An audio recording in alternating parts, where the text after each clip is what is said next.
Good morning, Philippines! Good morning! Nakaroba kasi obviously, maginaw ang panahon. So, ito yung nabili natin yung nag-shopping kami doon sa at home ng mga decor, Christmas decor.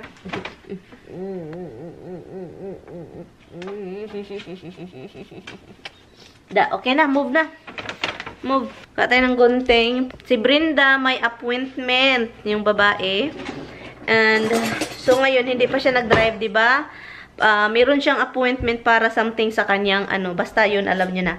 So, ang gagawin ko is, i-drive ko na lang siya patungo sa kung saan siya pupunta. Para naman siya. Para, ako na lang magdala sa kanya kung saan yung niya, appointment niya. So, yun guys, ilagay ko lang po itong mga decor natin. Ito na lang yung gagawin ko. Dito na lang tayo kasi para madali. So ngayon hanapin ko lang po yung mga dapat lagyan itong mga decor natin. ODV.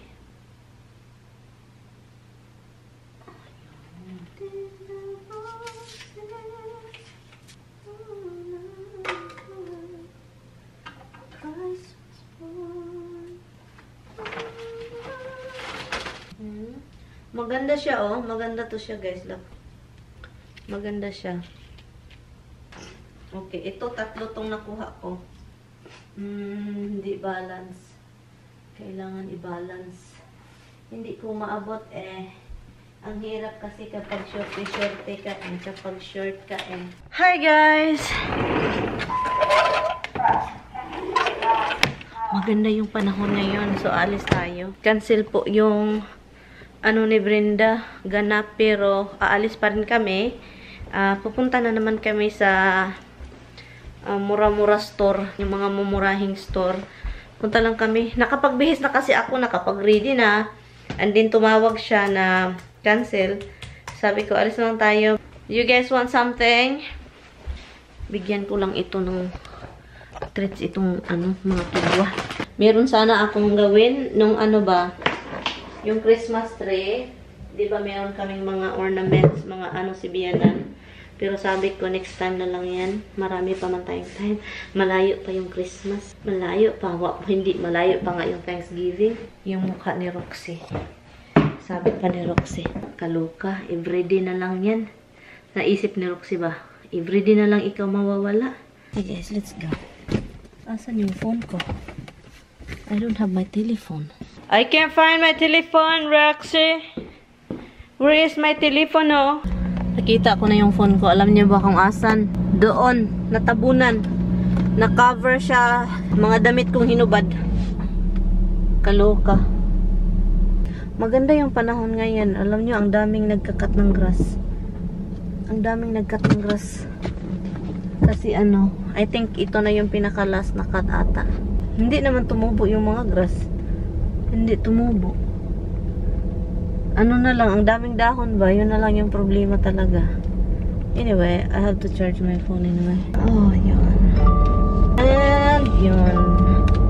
Yung natin. Seat billet.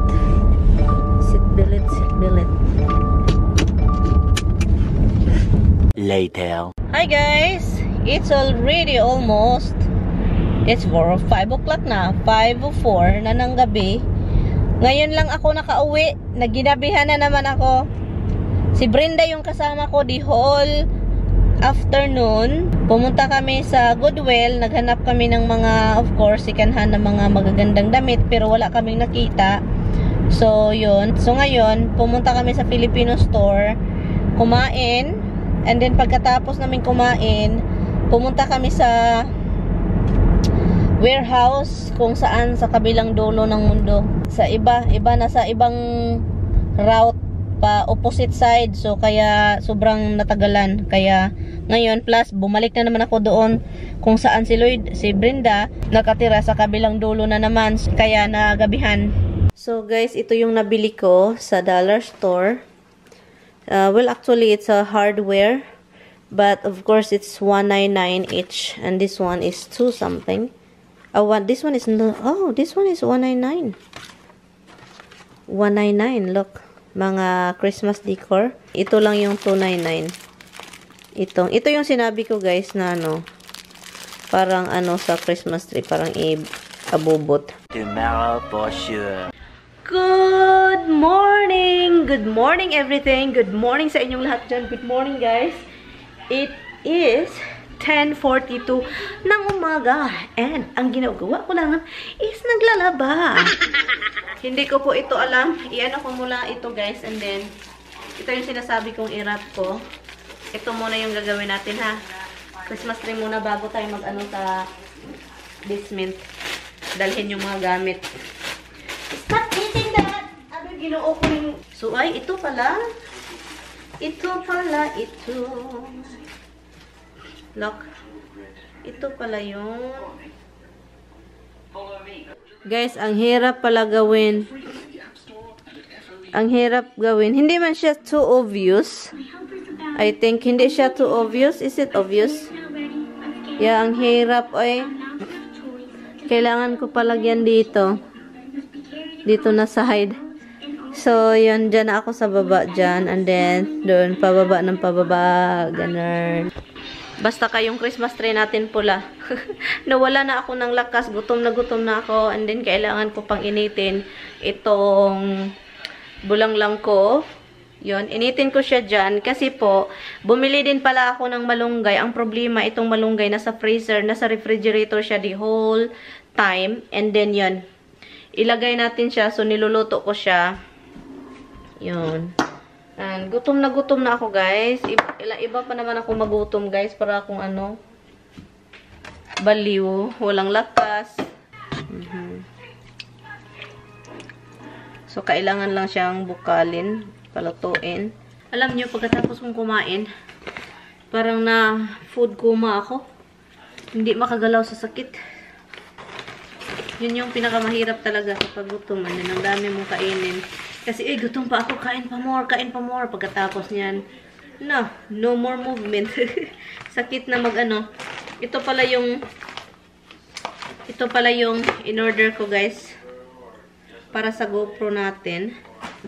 And, itesting natin po ito. Ang laking box. Ito lang yung laman. Ang laki ng box, ito lang yung laman. So, ito yung in-order ko, guys. Look, light for the GoPro. Ito yung light. Meron siyang, ano dito, soft box. So, which is good. Ang gaan-gaan naman. Yun, ganon. Yan, para sa GoPro na nasa ulo. Diba? And then, yung isa, dalawa yung sa package kasi Ay, ito yung dito, yung parang ilagay mo sa bibig. Yun na yung Christmas tree natin, guys. Hindi ko na siya lagyan ng mga abobot na maraming pula. Gusto ko lang yun siya. Yung sa ibabaw, nilagyan ko ng gano'n, no? So, yan. Yan lang siya. Wala nang kaabubot-abubot. Napagod ako sa ano?